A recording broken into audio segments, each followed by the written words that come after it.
following is a production of peanutbutterdisaster.com and may contain views and language not suitable for all listeners. Audience discretion is advised.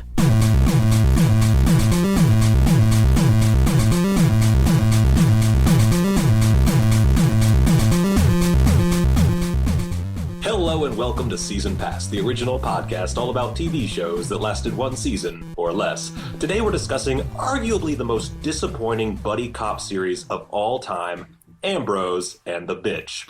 I'm Michael Keane. Whoa, Mike. This isn't Season Pass. This is Smark My Words, Peanut Butter Disaster's premier wrestling podcast. I'm KiraKennedy alongside my broadcast colleagues, me, Michael Keane, who apparently thinks this is something else, and Tex Rockwolf. We get wild on Wednesday nights, Maggle and Kira. Indeed. Wait, are you trying to tell me that this isn't some really awful TV show about two guys, one of which has no redeeming qualities, but is nonetheless positioned as the lead? Oh, I wish it was. I really do. That we're not true. But seriously, folks. Yeah, that kind of brings us into what we're kind of talking about this week. The WWE's inability to book heels and faces properly. Yeah. This has been like a ongoing problem. Anybody who is following the dreaded internet fan community, the internet wrestling community, knows that Roman Reigns, of course, is not really being supportive, or supported, I should say. A lot of people don't really care much for this new superstar who's being jammed down our throats. And, you know, I think it's finally time we come to talk about it in a really frank way, and kind of discuss some of these dreadful, dreadful bookings. For sure. Also, just for a record, I'm actually the one that coined the phrase Ambrose and the Bitch. We were talking about this in a Facebook chat because, stemming from last week's little rant about Roman's 30-minute nap and then subsequent blindsiding of Sheamus. Bitch. Yeah, it's really problematic booking. We mentioned it to some detail in the Rumble podcast about the problems of taking a face character and not only making him do heel stuff, but actually do heel stuff more and completely out of proportion compared to what real heels were doing. In that instance, The Miz hung out outside of the Rumble for about 5 minutes or so, kind of waiting to get in there and mix it up. And the comments from the broadcast team, which are our wrestling narrators, as you know, were trying to tell us that this was bad, this was dishonorable, this was some kind of, you know, negative way to handle yourself as a wrestler. And we were all supposed to, bad Miz. But of course, Roman sat out for, what did we determine the actual count, fellas, that Roman was out 35 minutes or so? A little over 35 minutes. And so that leaves some problematic conclusions about how we're supposed to feel. The real, I guess if I were to attribute all of this to a single problem, I believe that the WWE is so concerned with concussions that they think we all have concussions and just can't remember things that happen week to week. Yeah, no. I remember that even came into a thing with a storyline between Cena and Laurinaitis when they set a stipulation for the match that if any contracted WWE superstar were to interfere with the match, Laurinaitis would automatically lose, and that superstar would be fired. And then the night after, Big Show interfered and turned heel for the 700th time. Laurinaitis said they'd reached an agreement and signed a contract the night before the pay-per-view in question, which people immediately took to Twitter and like, no, there was that stipulation that couldn't have happened. So they kind of covered their ass and said, yeah, this was only a handshake agreement. Yeah, well, it's real convincing stuff, real compelling stuff. You know, if the contention is really something that like you know, a cut-rate Southern lawyer would argue, or a lawyer from Chicago who happens to be married to Jennifer Hudson. There you go. Just so happens. By the way, did you know David Otunga is a Harvard graduate? Yeah. I had no idea. Yeah. Not as shocking as Ric Flair being Charlotte's father, but Wait. Hold on a second, guys. Are you trying to tell me? We did this bit last week, man. We can do it again every week. I don't care. But yeah, so, and then this week's Raw, I watched as fury built up inside. Righteous anger. Yeah. Because, okay, so and speaking back to something Kira said a moment ago about Big Show's many heel and face turns, last week, I believe it was SmackDown, I watch just about every form of the product, and occasionally sometimes the story beats kind of just mix together. But I believe it was on SmackDown last week where Roman and Dean and Jericho were facing off against the Wyatts, and they were running roughshod over them. And then the Big Show comes out and gives them a hand. Now again, concussion time. Don't remember that, the Big Show was pummeling and kind of being really heely with Roman and the guys not 3 months ago, but, concussion time. So now he's their friend. He's making another turn, and he comes out and kind of saves the day. Good for Big Show, right? I mean, you guys are Big Show fans. Not really. Oh, a huge Big Show fan. I have a poster of him in my room. It takes up an entire wall. I'm more of a Captain Insano guy myself. Because Captain Michael is Insano shows no mercy. Celebrated Big Show mark. Anyway, so this week the Big Show is having a match on Raw with Eric Rowan. Eric Rowan loses in probably about a minute. I guess Wait, Big Show Eric Rowan lost? Yeah, I know, big surprise there too.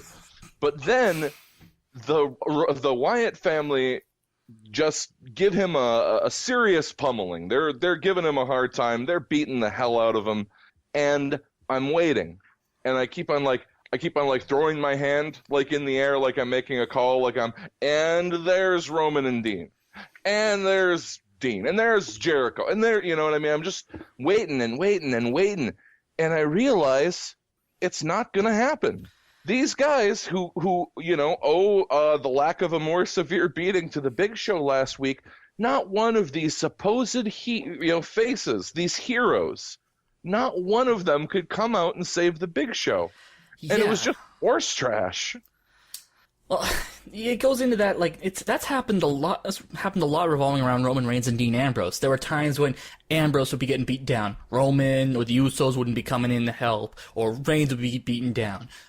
Dean or the Usos wouldn't come out to help. And it's like, the heels are more likely to come out and help their partners. Like, how many times did the League of Nations run in and actually help? I know it's supposed to be them, interfering in the match and doing heel stuff, but it's like, when the heels are doing a better job saving their friends, you're doing something wrong.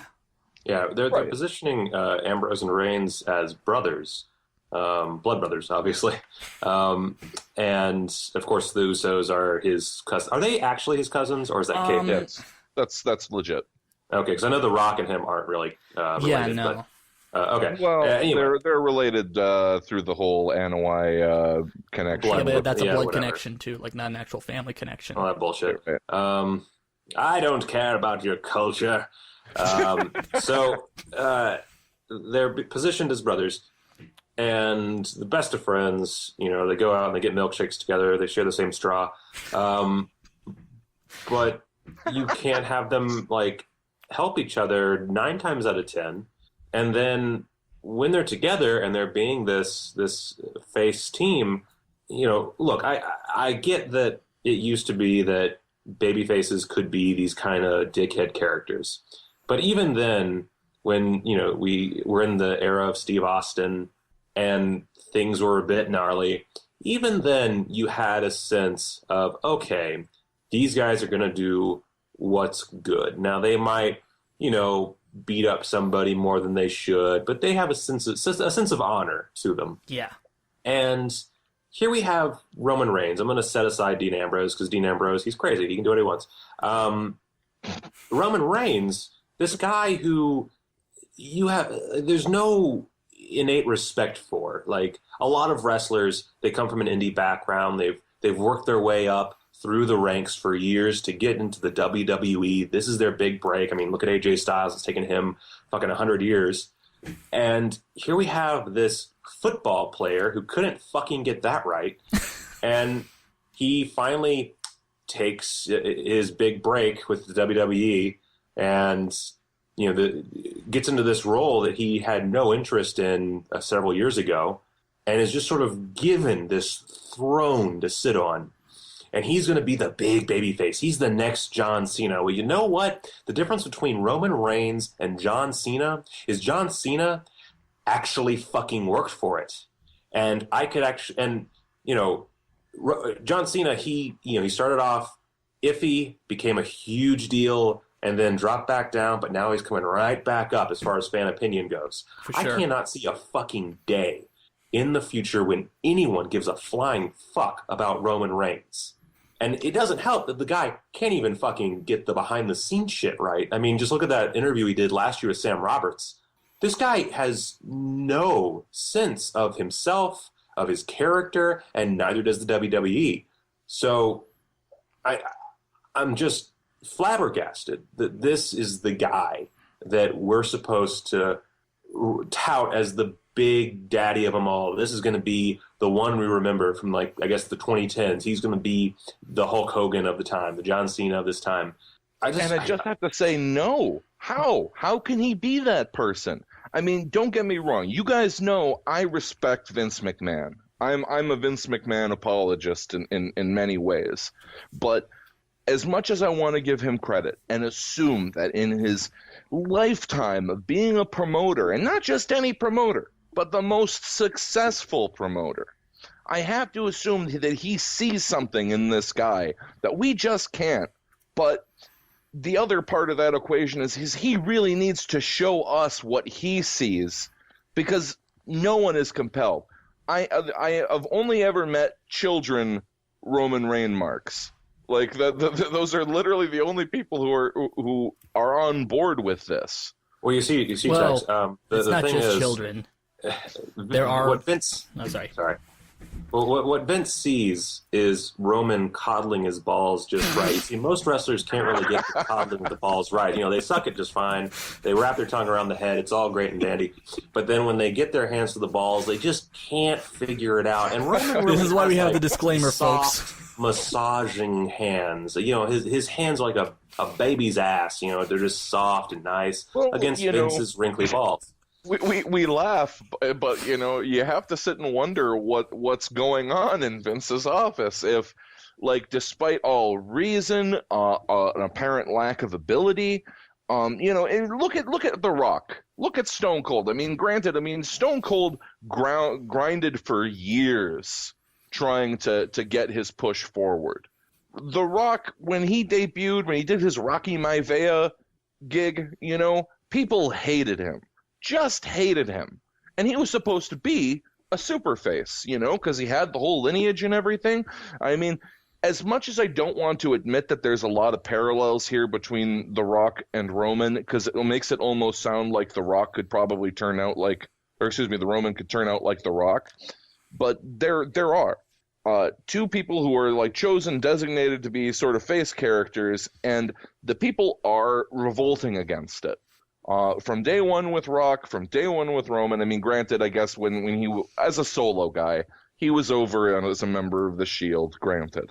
Yeah. But now what we're looking at is, Rock was basically, he flipped it. People didn't like him as a face. Fine. Be a fucking heel. And he was great. And he was so great as a heel that people loved him anyway. And rather than trying to switch up the formula in any way with Roman to try to make changes that could make this work, they just keep pushing more chips forward. They just keep on stacking them higher and higher. No, definitely the Roman Reigns. No, definitely like this. And I'm just pulling my hair out. I'm baffled. It is quite baffling. I think, the worst part is if Vince was real, because part of me thinks, okay, well, Vince is looking back at history and saying, okay, well, The Rock worked. He's a Samoan. He's got a great face. He looks good. Handsome dude. I'd let him butt fuck me, sure. And you look back and you're like, okay, well, The Rock, the face thing didn't really work. He came back put on this heel persona. And even that took a while, but eventually he got over with the fans, and he switched it up a few times. But in the end, he worked best, at least in my opinion, as a heel. Right. But he could work as a face because he gathered that fan respect, and it became one of those heels who got over so well that he could really work either side and be fine. He kind of is untouchable in that way. Yeah. And you would think that he was looking back into the past and saying, okay, what should I do next? He's not working with the fans. What do? I'll make him a heel. That's what he should say. You should make Roman a heel. I think that, pushing him properly and utilizing this whole, I'm going to call it the bitch aesthetic, with Roman, you could make it work. Like, you could take everything that's happening right now, and in one episode of Raw or Fastlane or whatever, you could make Roman work. You just have to switch him to a heel, because he's already one of them. It's not that fucking hard. Yeah, his actions the title and of this behavior. the title of this episode is going to be Ambrose and the Bitch. Or is Ambrose and the Bitch, whatever. The point being, you have, he is such a bitch. I'm sure I've said this 1,000 times by now over the course of 2 or 1.5 episodes. But you look at him just like randomly sucker punching people, sitting out of matches, taking this this whole thing objectively, and just like, if you were to write a short description of Roman's last few months, you would say, oh, well, this guy, he's obviously the heel, and this New Day bunch, well, they're a rising group of baby faces. But no, that's not the case. The case is, this guy's the hero. This is the one the kids are supposed to look up to, the one who sits out half of the Rumble that is all about him, by the way. I mean, even the promos are all these, this Roman Empire aesthetic. One versus all and all that shit. One versus all. Yeah. And the main attraction just sits out backstage. And, and then there's the little things, like the fact that he doesn't get carted away because he's too strong, so he walks away. Oh, give me a fucking break. Yeah, no, if you're strong enough to walk on your own, you're strong enough to finish the fucking match. Exactly. We're it was a wasted opportunity. Like, wouldn't you have been impressed if he was working the whole match? Yeah. And he was, maybe a little, granted, I'm not going to lie, I'm extremely suspicious of Roman Reigns' actions. I'm scrutinizing him, but at least making him sit in through the entire match, even if he was spending a lot of time resting on the floor like a lot of those guys, would at least give them that. A feather in his cap that they could point to is, oh yeah, he went from 1 to 30 all the way through the Rumble before he got tossed out, and then you can have a little hand clap for him. Yeah, I find it ironic that one of the big rumors, and I'm stressing the word rumor here, that I've been reading about this whole thing was they were worried about Roman getting booed, which you do this, and it's gonna make things worse. And I find it ironic that a lot of the methods that WWE uses in an attempt to get Roman over or make him look strong or garner sympathy for him does the exact opposite. It's funny that a company that plays it safe so often, they're rumor again, but still, they're worried that he's going to get booed. This main attraction is going to get booed. This main attraction that's part of a huge roster full of characters who fans legitimately love, would certainly appreciate seeing with the championship title around their waist, and they love playing it so safe. But then, oh, he might get booed. Well, let's keep on pushing him. When you could just take anybody, take any fucking one of the dozen or so fan favorites, and put a few months of work into them. Put the fucking belt on him. There, you have a product that makes money. Easy. I can think of Simple one guy shit. who's already a face off the top of my head that can work. That Ambrose fellow. I know, Tex, Yeah. you're not a big fan of him, but... I can't win them all. No, he at least, seems to exemplify some of the characteristics of a face, and one of those is an unwillingness to back down from a fight. And that's what Roman could have been to all of us if he had stuck it through to the Rumble. But instead, Dean ends up being the one who had his last man standing match, and then he still came in and gave us a hell of a show in the Rumble. Hell, by that logic, Kevin Owens was more of a baby face than Reigns, because he got the worst of it. And that's what I wonder. Like, is this a part of some big master stroke to actually put over Ambrose? Are we supposed to be watching how unfair this push for Roman is? And I think we're giving way too much credit to the writing staff. I know. I really want to believe that they're really smart and they're good at their jobs, because if they're not, then why do they have those jobs? Because they can suck Vince McMahon's dick really well? Extraordinarily well. They're truly gifted. If they ended up doing that, I would give them a pass for the next 5 years if this was some master plan. Because look, I'm a huge Dean Ambrose fan. I'm probably the biggest Dean Ambrose fan on this podcast. But I can't see him as the heavyweight champion, because there's guys who could definitely beat the fuck out of him, and he's a little guy, which I know Vince doesn't like. But he at least shows a certain level of tenacity that you could there's a suspension of disbelief there. If Rey Mysterio can do it, I think that Dean Ambrose can do it. And the fact that I just can't take Roman Reigns, who's a big fucking guy, who appears to be relatively strong, and is, according to the WWE, the fact that I can't see him as a legitimate champion, it just... what the fuck are you doing? I mean, it shouldn't be this hard. The guy, he looks like he has a fucking cybernetic arm. He should be awesome. He has a super awesome goatee. He wears fucking armor, which also doesn't help the babyface aspect. Oh my god, that's another. Yeah, exactly. Like, it's as if they completely. It's as if. Does he have like Quato down there? Like, it's as if the Great Gazoo somehow wished away their ability to characterize people, to show us, attributes and qualities of people that we're supposed to believe in or admire or so forth. And they're just falling flat on their fucking face with Roman. It's embarrassing. I'm embarrassed for them. Maybe Roman, okay, hear me out. Maybe the reason he wears the vest, the apparently, I'm assuming, bulletproof or whatever vest, kayfabe-wise, maybe the reason he wears it is that he actually has a supersized belly button. And within that belly button, there is a black hole. And that black hole sucks up any personality nearby. All that personality explains so much. gets sucked into this black hole, never to be seen again. And they don't want it near the other competitors. I mean, it's already worked its magic on Roman. They don't want it near anybody else, so they keep this vest over it. And that way, it doesn't affect the personalities of those around him.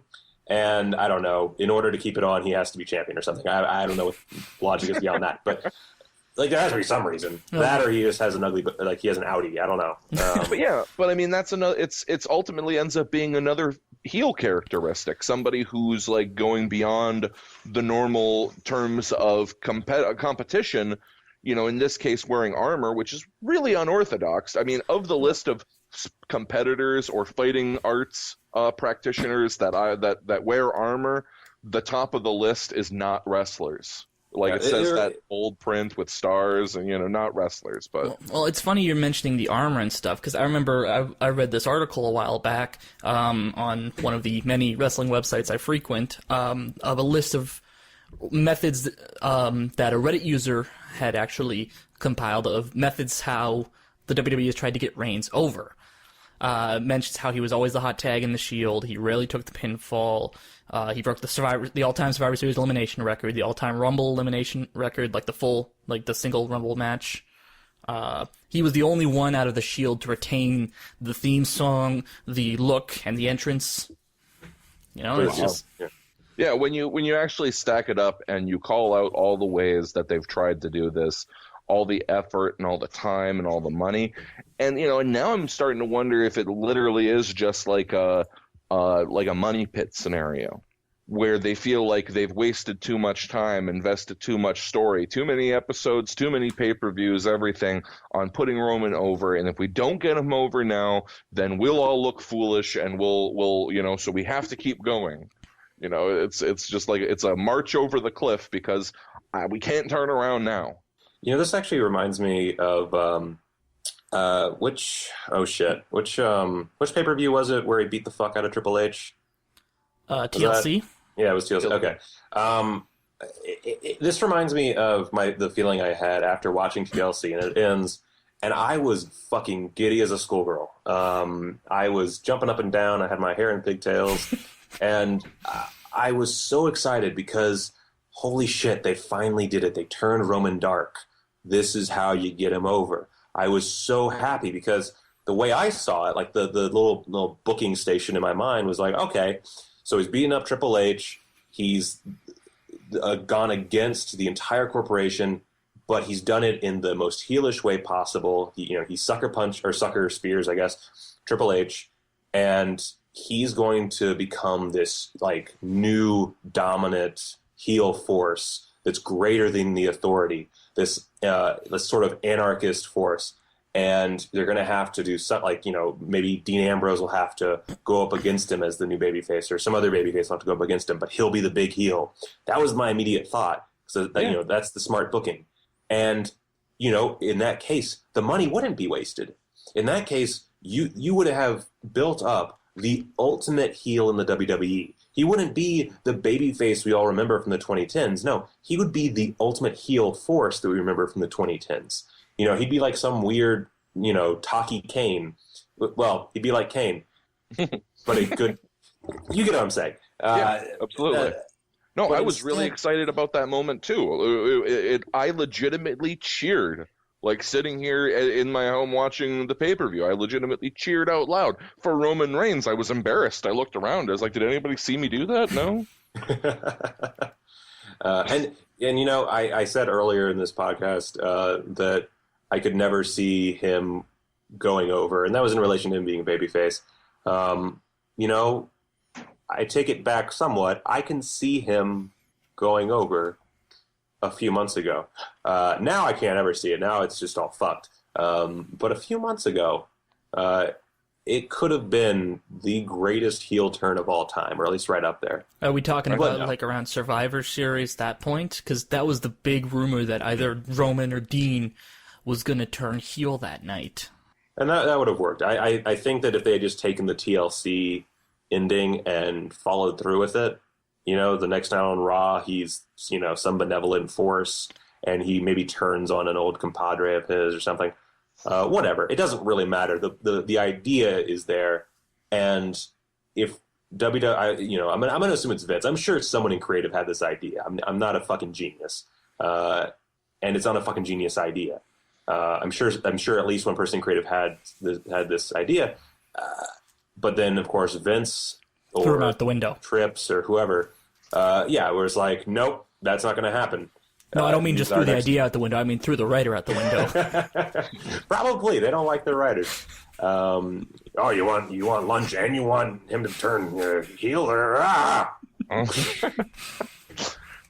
and some of these, like the way that they've bent over backwards in terms of storylines and like odds to try to do this. That's another way that they've tried to put Roman over, is to put him in really, really remarkable odds, really unfair odds. That way we, sympathize with him, as we've all faced struggles that were unfair and we're all supposed to connect with this. But it's always insincere, like the Rumble we already talked about. He sat out for a long time in that. They put him in a 4 versus 1 handicap match with the League of Nations. And he turns into Wonder Roman, spins around a few times, and he just plows through 4 of their strongest heels. It's insane. How can we feel like he's an underdog? How can we feel like they're being unfair to him when he just outclasses I think that says more about the League of Nations than it does about Roman, though. Well, possibly. But my second event in that is also in the prior to the Rumble, where they had the 1 versus all match that Vince seemed so proud of himself for thinking of, where Roman was going to have to take on everybody in the roster. Except it was only like 8 people. Except it was Kevin Owens, and then everybody jumped him afterwards. And, it's like they tell us this is the unfair situation he's got to survive. How will he do it? And the answer is he won't. Not really. Yeah. You know what it reminds me of? Like circling back around and kind of wrapping it up at the same time.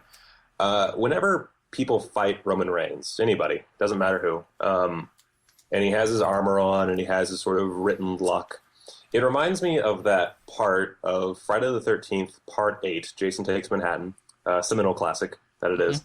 And you have the guy he's going to be the boxer, and he's bare-knuckle boxing with Jason on a New York City rooftop. And he just keeps bashing Jason in the mask and just punching in the mask. And the entire time you're just like, hey, moron, stop punching him in the fucking mask. Kick him in the dick. Yeah, kick him in the dick. When in doubt, Guys, kick him in the dick. Dear heels, baby faces alike, every wrestler on the roster, please. Even the divas? Punch Roman, even the divas. Please, Becky Lynch especially, punch Roman Reigns in the dick. That is my opinion. Yeah. The armor punches are not cutting it.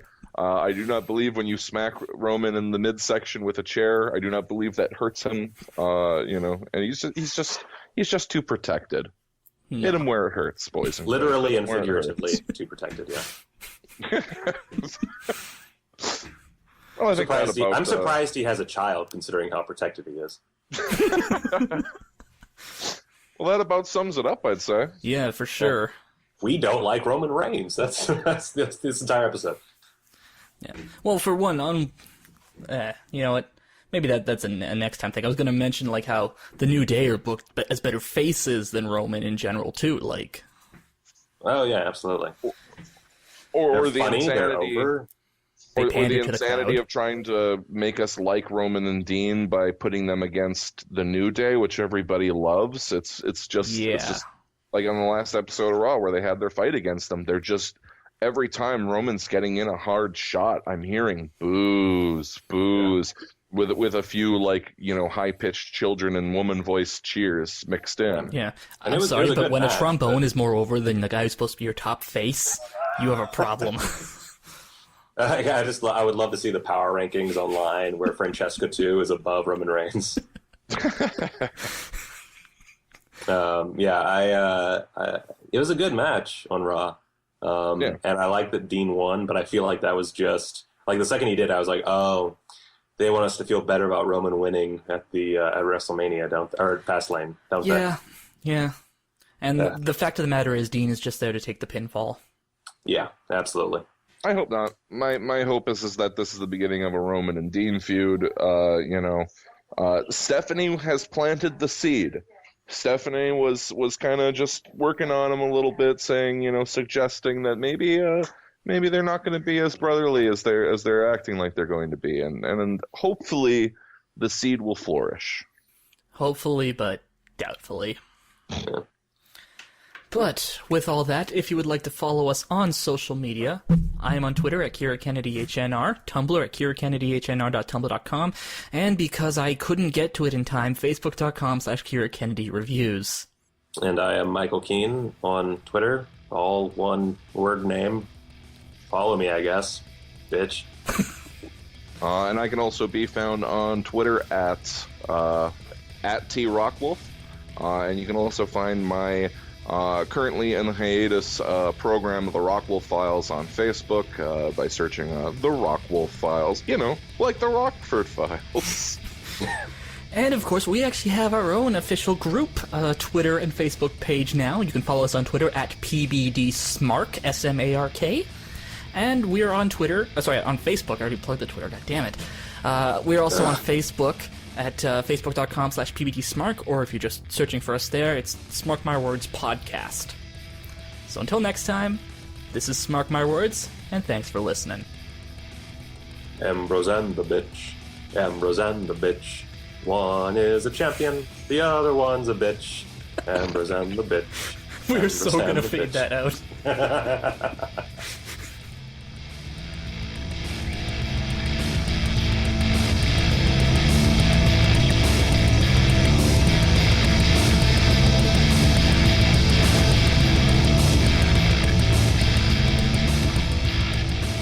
Smark My Words is hosted by KiraKennedy, Text Rockwolf, and Michael Keane. Our opening theme is Temper by LTGrayUltimo, who you can find out more about at facebook.com/L_Tgray_Ultimo, as well as soundcloud.com/LTGrayUltimo, all one word. Our ending theme is Summon the Rock by Kevin MacLeod, who you can find out more about at Incompetech.com. The following has been a production of PeanutButterDisaster.com. Peanut butter disaster.